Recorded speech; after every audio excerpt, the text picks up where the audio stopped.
21,000 మంది రిటైర్డ్ ఉద్యోగుల వైద్య సదుపాయాన్ని యాజమాన్యం గాలిలో పెట్టి ఇప్పటి వరకు 1,300 రూపాయలు కడితే మెడికల్ ఇన్సూరెన్స్ ఉన్నదాన్ని ఒకేసారి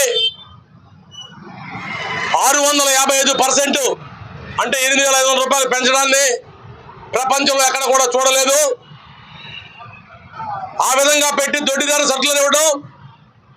ఈ విషయమై స్థానిక శాసనసభ్యులు పల్లా శ్రీనివాస్ గారు 3 సార్లు యాజమాన్యంతో మాట్లాడారు.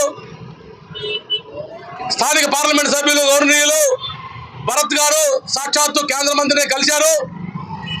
ఈ నెలలో అనేక సార్లు చెప్తున్నప్పటికీ వినకుండా మీరేం చేస్తారో చేయండి, మేము మట్టుకు పెంచుకుపోతామని చెప్పేసి కండ కవరంతో యాజమాన్యం ముందుకు పోతా ఉంది.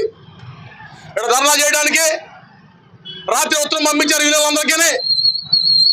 Standing order certificate standing order 27.4 ప్రకారం ఇక్కడ ధర్నాలు చేయకూడదట, గుమ్ముకూడకూడదట.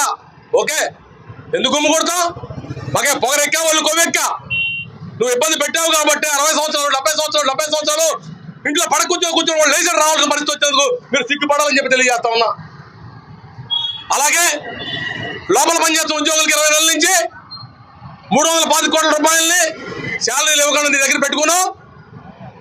7 నెలల క్రితం విఆర్ఎస్ ఇచ్చి వాళ్ళ డబ్బులు సగం ఇచ్చి సగం ఇవ్వకుండా నీ దగ్గర పెట్టుకున్నావు. వాళ్ళకి జీతం లేదు, విఆర్ఎస్ లేదు. కాబట్టి ఈ విధంగా అనేక మందిని రోడ్డు మీద తీసుకొచ్చి మేము కొట్లాడి పాలకుల దగ్గర డబ్బులు తీసుకొస్తే 11,500 కోట్లని అది సరిగా యూటిలైజ్ చేయడం చేతకాక ఈ ఆర్థిక సంవత్సరం కూడా నష్టాలని చెప్తా ఉన్నావు. కాబట్టి దాన్ని మీరు సంజాక్షి చెప్పాలి తప్ప మేం కాదు. తెలుగు వాళ్ళు కొట్లాడి పోరాడి సాధించుకుని ఈ కర్మాగారం ఇది.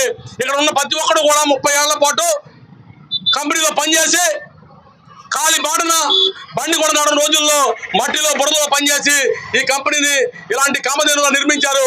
వారిని రోడ్ల మీద తీసుకొచ్చేందుకు మీరు సిగ్గుపడాలని తెలియజేస్తూ పాత స్కీమే కొనసాగాలి, 1,300 రూపాయలకి మీరు మెడికల్ కొనసాగించాలని చెప్పి డిమాండ్ చేస్తూ సెలవు తీసుకుంటాను.